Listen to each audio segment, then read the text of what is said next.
Y ahora sí. Vale. Bueno, yo soy Beatriz Gil y voy a hablar un poco de la patología frecuente en pediatría, aprovechando el rotatorio. Las 6 patologías de las que voy a hablar.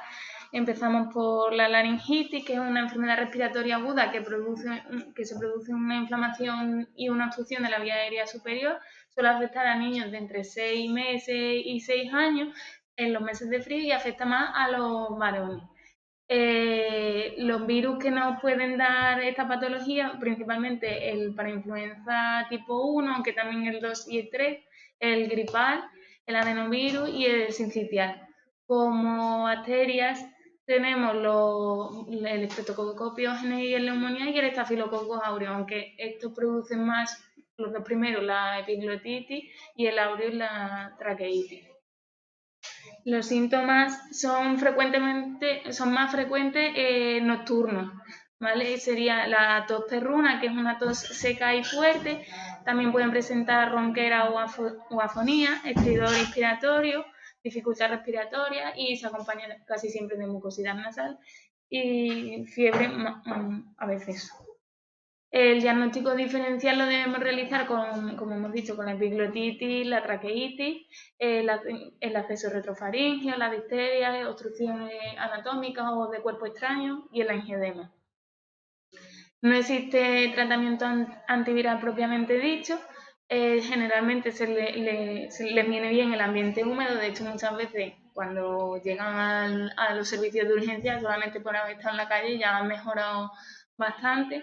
El tratamiento es con corticoides principalmente, que pueden ser prednisona, prednisolona, dexametasona, cualquier tipo de corticoide, y vigilancia de la obstrucción.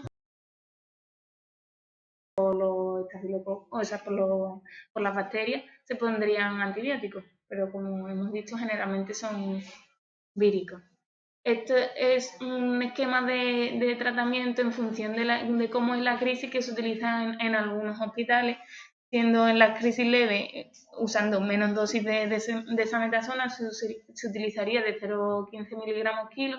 En la moderada ya se tiraría más a usar una dosis mayor de 0,6. Y en las graves, además, se les añade, obviamente en el hospital, adrenalina nebulizada y oxígeno humificado. Siempre que se utiliza la adrenalina hay que tener al niño bajo vigilancia unas 8-12 horitas. En cuanto a la bronquiolitis, se define como el primer episodio agudo de sibilancia en el contexto de una enfermedad respiratoria viral en un niño menor de 24 meses. Es una infección respiratoria de la vía aérea pequeña, los bronquiolos, como su propio nombre indica, que origina edema, moco y por tanto obstrucción de estas vías. Es la primera causa de hospitalización en menores de 2 años y suelen ir siempre precedidos de síntomas catarrales. La etiología, principalmente el sincitial, que causa del 70 al 80% de la bronquiolitis. Es estacional, con una máxima incidencia en noviembre-febrero.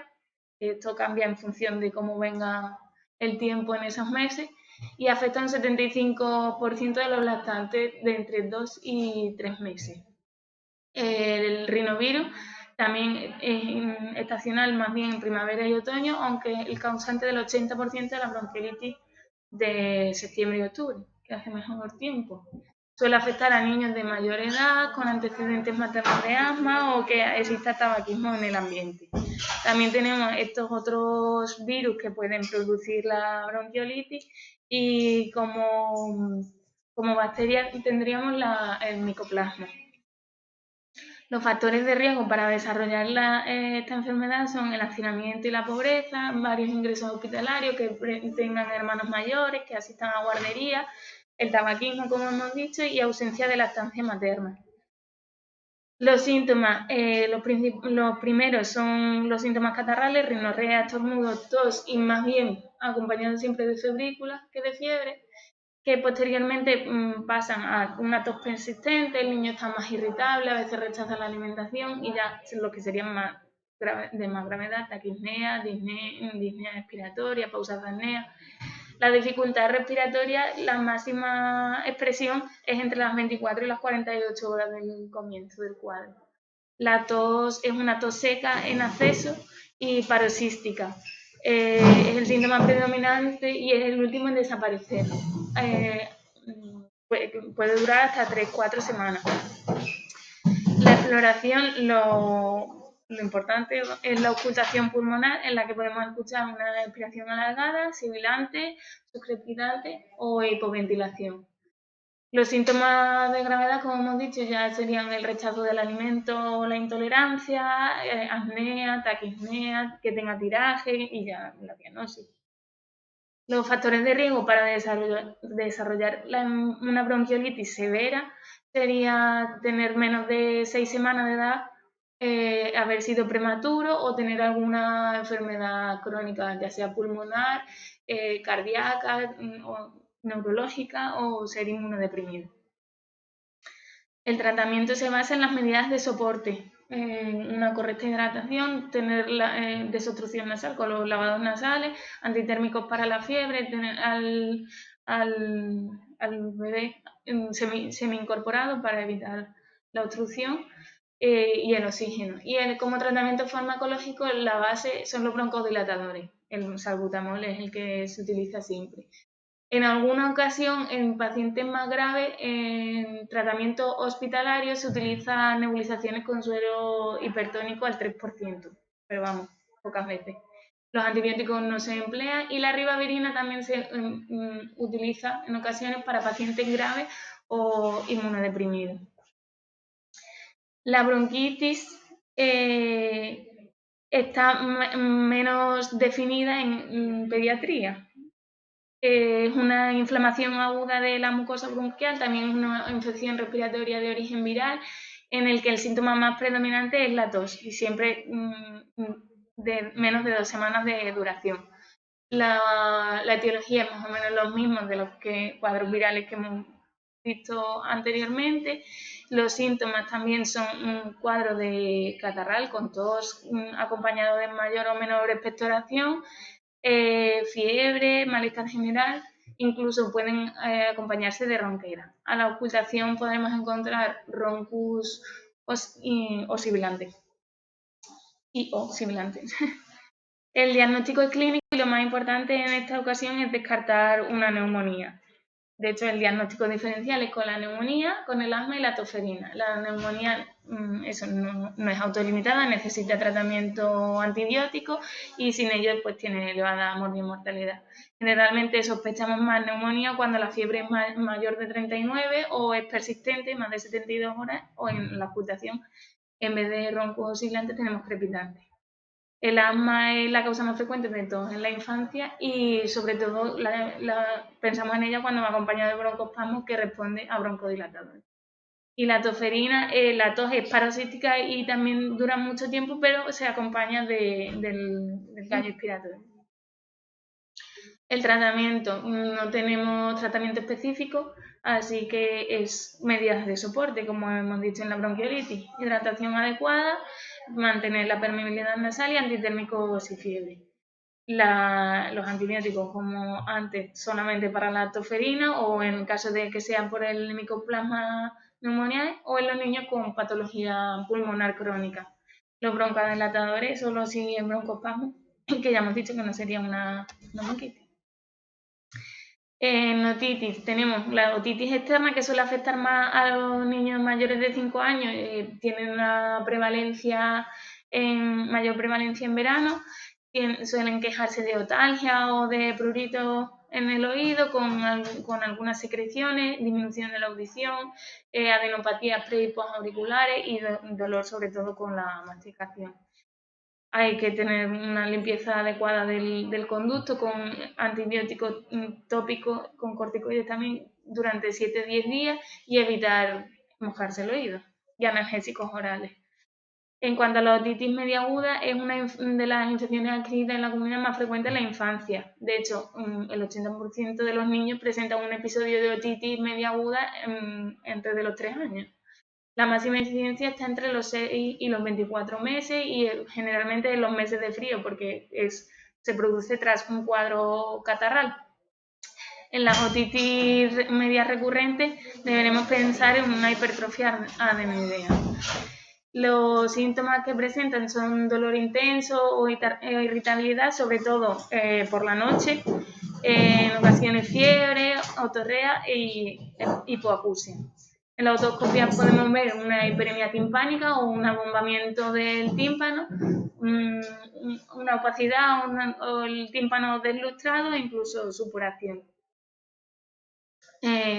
Para el tratamiento empezamos con analgésicos o antiinflamatorios, sobre todo se recomienda el ibuprofeno más que el paracetamol para bajar la inflamación, y daremos antibióticos en los niños menores de 6 meses, en los menores de 2 años con una otitis bilateral que tengan síntomas severos u otorrea, y en los niños mayores de 2 años que tengan síntomas severos o otorrea, o en cualquier niño que sepamos que no va a garantizar un seguimiento adecuado.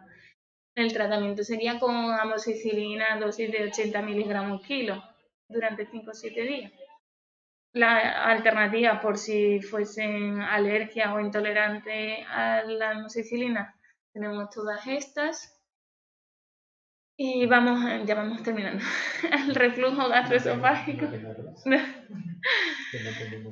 Como todos sabemos, el reflujo es el paso del contenido gástrico al esófago, acompañado o no de vómito o regurgitación.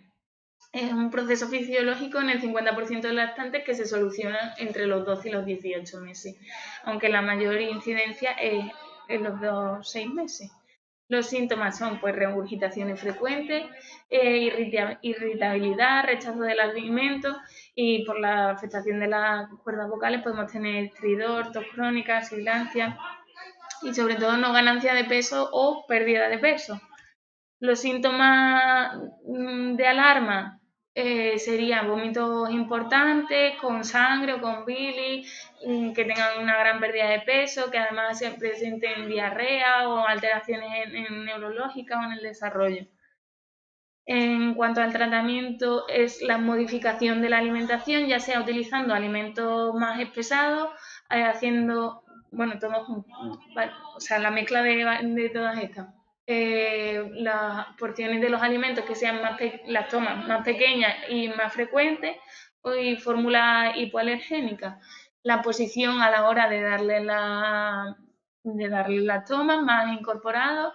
El tratamiento farmacológico, que generalmente se emplean únicamente los inhibidores de la bomba de protones, y ya en casos muy graves la cirugía.